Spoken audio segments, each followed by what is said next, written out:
morning. Welcome to Mondays with Marthie. Today I am so late at doing Mondays with Marthie, but it's because I am so much thinking and I'm so upset. Why am I upset is because it's the same problem over and over and over again, and it seems like somebody has to do something about it, and I get the idea that somebody's me. So why am I here? I want to help you find your purpose and run with it. That's my purpose. And today I want to talk about three things. First thing is brain drain. Second one is brain gain. And the third one is brain recirculation. Now, this is a concept I have come across when I was studying trends. I was studying trends of where people hang out. Where do South Africans go when they leave the country? Because this was important information for me when I was in Canada. I wanted to know, where did the South Africans go? Because I want to sing them Afrikaans songs. So I had to go find them. And then I did research, and they moved to Australia, they moved to England, they moved to New Zealand, they moved to Canada. And okay, well, if they moved there, where do they go? And because people would say, oh, there's 20,000 South Africans living in Vancouver. And I thought, well, where are they? Because they're not coming to my shows.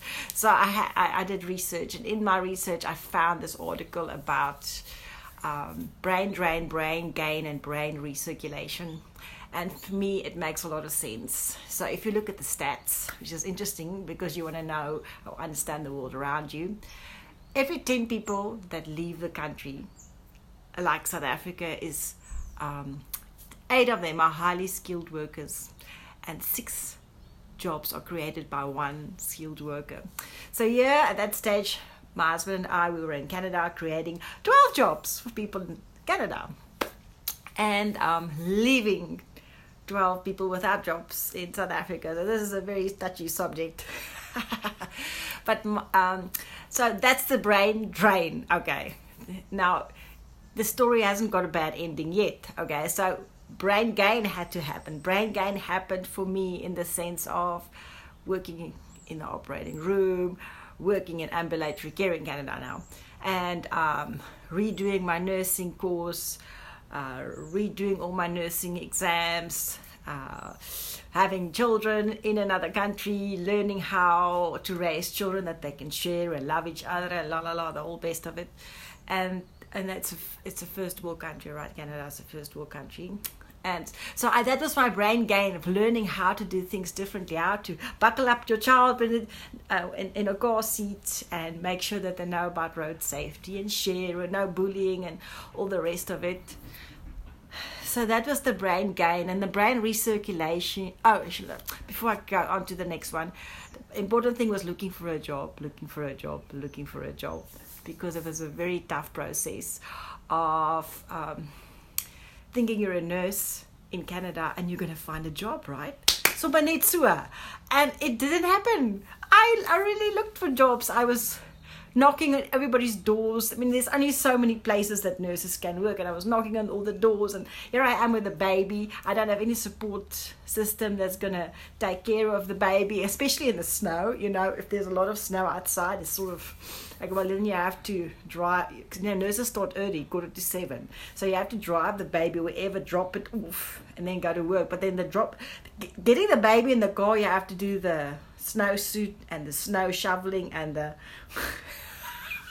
it's not just getting in the car and going. There's a process. So all these things that had to happen to be able to nurse. You know, I missed my first job interview because my car wouldn't start, because this is -40 in Saskatchewan, and you had to plug in your car to make sure it keeps warm so that when you started, the engine would start. And the lady she was a vegan. She had a bed and breakfast.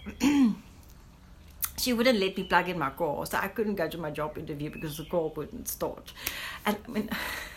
And I tried to defrost the front window, and I put water on the front window, and it froze solid. So this is my first interview. I'm really trying to find a job. I'm trying my best. I ended up staying at home with the children, and then when I when I was finished with having babies, I thought, okay, now I'm going to work. And then they said, no, you've been out of nursing too long. You have to redo all your courses. So I had to wait an extra year to be able to enroll because they closed up all enrollment. So this is a long story, very sad story for me. I get very emotional when I've done it. But then I ended up volunteering at the senior center. Okay, so I was doing nursing for free, and I learned so much from the people there. But my point is, I lived being unemployed for so long, volunteering, trying something. At the end, just when I was getting started, getting odd jobs here and there, I heard that we were coming back to South Africa. In that process, I went to the unemployment center where they did assessments on me, what's my talents, what's my strong points. They taught me how to write a CV or a resume that works for a foreign country, and also how a system can work where you have a note portal saying, these are the jobs available, these are the people that are available, how they're going to find each other, and just to keep your spirits up. So that makes so much sense to me as an employment center. If you have a problem with unemployment, hallelujah, make an employment center. And somehow nobody has done it in Stellenbosch. And for me, Stellenbosch is Rome. It's the middle of the world where I live. I want it to be safe. I don't want people to get killed. I don't want people to have a shack that burns down. I don't want people with leaking roofs. But I can help everybody. I can help the people that I can influence, that I have power over in terms of making a difference. So that's my challenge.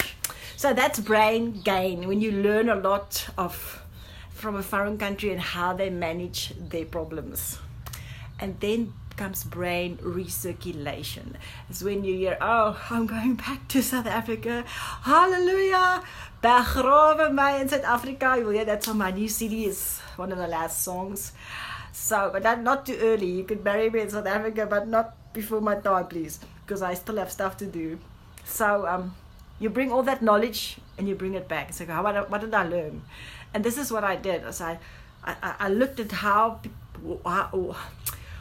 do people die in South Africa? They die because of HIV, TB, cancer, diabetes, road safety. Can you hear it? I've got it down as a pattern that I say. This is what I sing about. HIV, TB, cancer, diabetes, road safety, bullying, food, whatever, and love. I sing about that as well. So that's how you make a difference. You bring your knowledge and skills and you bring it home and say, listen, there's a better way of doing it. Let's try this way. Let's make this difference. And I think the biggest problem is to wait. Wait for the government, wait for Zuma, wait for Cyril, wait for whoever you want to put your waiting on. It's just transferring the responsibility.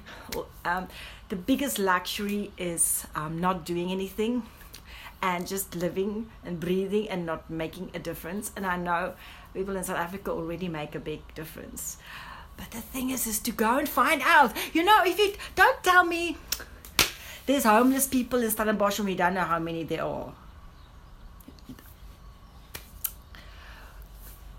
Find out what their names are, how old they are, what their skills are. I've come across homeless people that has skills in being kindergarten teachers.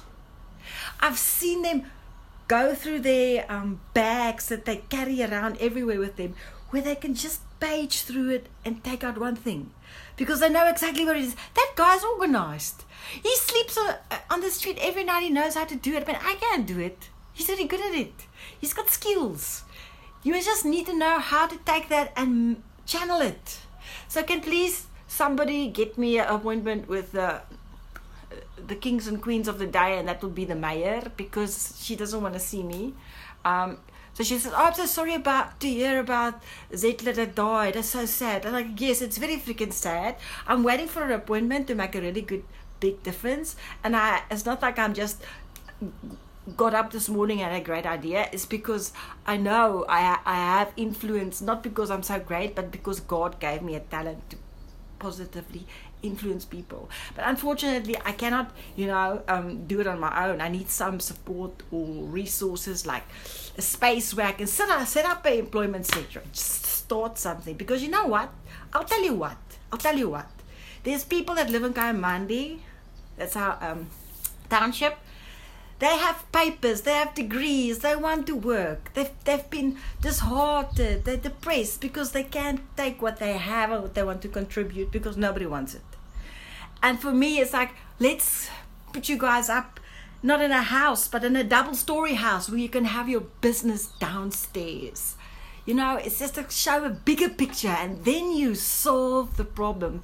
So that's my dream, is to say, stop waiting. It's no klaar.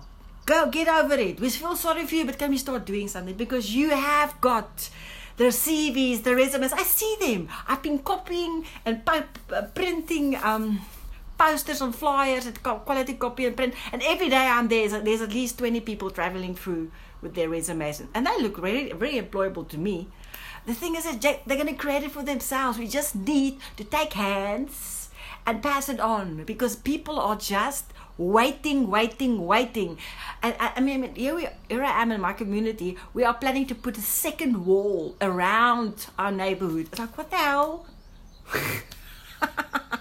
Another wall, and then you have to go out and go into the real world where the people are hungry and their shacks are burning down. And it's just like, can we just figure it out? I want to read a newspaper where this guy's killed and this one's shack's burned down. And then a funny story from overseas where the rats ate the money. And it's like, it's ridiculous. It's not that difficult. Can we just figure it out? We have intelligent people, highly skilled people. And if we don't have the highly skilled people, we can, with a nudge, we can get them there. You know, I did a talk about a year ago, where I went to the police station and I did a talk. And the people there was amazing. 2 of them came to me afterwards and they organized a date and said, Marthie, how can we get into teaching? Because we actually did our 3 years. We need another year to finish our studying and teaching to become teachers, because we don't want to be policemen. You know what? A year later, both of them are working as teachers.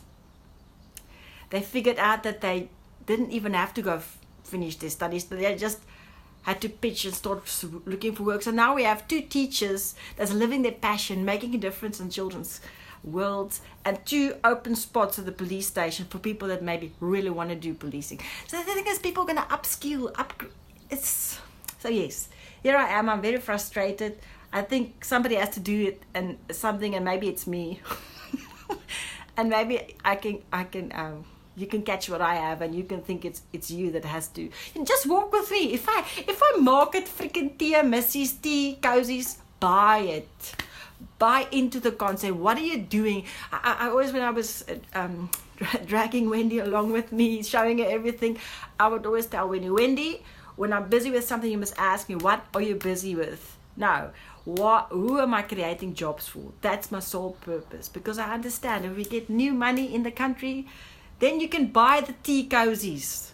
Foreigner, buy the tea cozies. If you don't live here, just buy it and put it as a souvenir. You don't even have to like it. And what else? We're busy with making pads for our girls.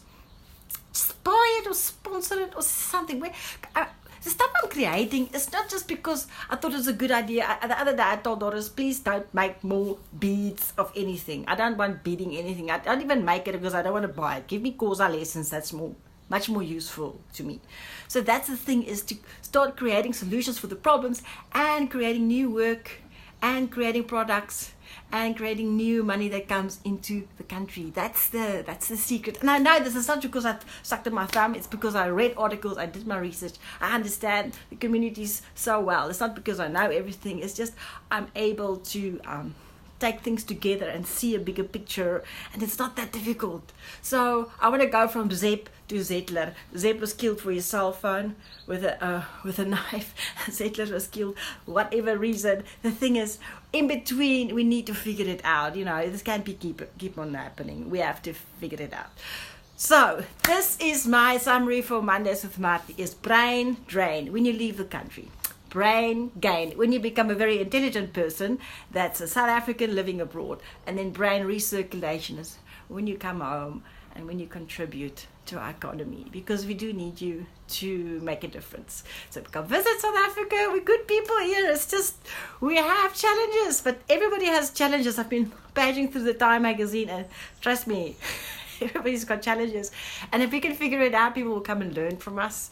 And this will become our expert project of solving problems. The Mother Teresa solving the problems, and the Michael Jacksons making it famous, and the Richard Bransons creating industries that generate money, and the Einsteins that are visionaries that create new solutions for all problems. So that's my vision. I want to help you find your purpose and run with it. Please subscribe to my YouTube channel. I need 1,000 subscribers to get to a new algorithm, to have more influence. And this is my story. I hope you will join me. And I'm going to post a link soon for my YouTube channel. Enjoy your Monday.